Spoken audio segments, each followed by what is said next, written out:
Macmillan Audio presents A Prisoner of Birth by Geoffrey Archer. Read by Roger Allam.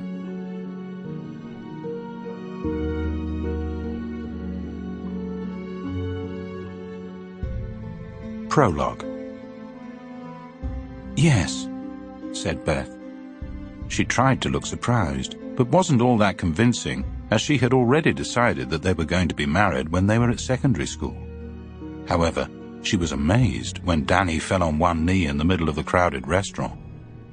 "Yes," Beth repeated, hoping he'd stand up before everyone in the room stopped eating and turned to stare at them. But he didn't budge. Danny remained on one knee and, like a conjurer, produced a tiny box from nowhere. He opened it to reveal a simple gold band boasting a single diamond that was far larger than Beth had expected, although her brother had already told her that Danny had spent 2 months' wages on the ring. When Danny finally got off his knee, he took her by surprise again. He immediately began to tap a number on his mobile. Beth knew only too well who would be on the other end of the line. "She said yes," Danny announced triumphantly. Beth smiled as she held the diamond under the light and took a closer look. "Why don't you join us?" Danny added before she could stop him. "Great. Let's meet at that wine bar off the Fulham Road, the one we went to after the Chelsea game last year. See you there, mate."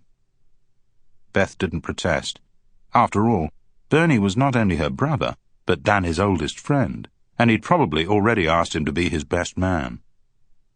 Danny turned off his phone and asked a passing waiter for the bill. The maitre d' bustled across. "It's on the house," he said, giving them a warm smile. It was to be a night of surprises. When Beth and Danny strolled into the Dunlop Arms, they found Bernie seated at a corner table with a bottle of champagne and 3 glasses by his side. "Fantastic news," he said, even before they had sat down. "Thanks, mate," said Danny, shaking hands with his friend. "I've already phoned Mum and Dad," said Bernie, as he popped the cork and filled the 3 champagne glasses. "They didn't seem all that surprised, but then it was the worst-kept secret in Bow." "Don't tell me they'll be joining us as well," said Beth. "Not a chance," said Bernie, raising his glass. "You only got me this time. To long life and West Ham winning the cup." "Well, at least one of those is possible," said Danny. "I think you'd marry West Ham if you could," said Beth, smiling at her brother. "Could do worse," said Bernie. Danny laughed. "I'll be married to both for the rest of my life." "Except on Saturday afternoons," Bernie reminded him. "And you might even have to sacrifice a few of those once you take over from Dad," said Beth. Danny frowned. He had been to see Beth's father during his lunch break, and had asked for permission to marry his daughter. Some traditions die hard in the East End. Mr. Wilson couldn't have been more enthusiastic about Danny becoming his son-in-law, but went on to tell him that he had changed his mind about something Danny thought they'd already agreed on. "And if you think I'm going to call you Gov when you take over from my old man," said Bernie, breaking into his thoughts, "you can forget it." Danny didn't comment. "Is that who I think it is?" said Beth.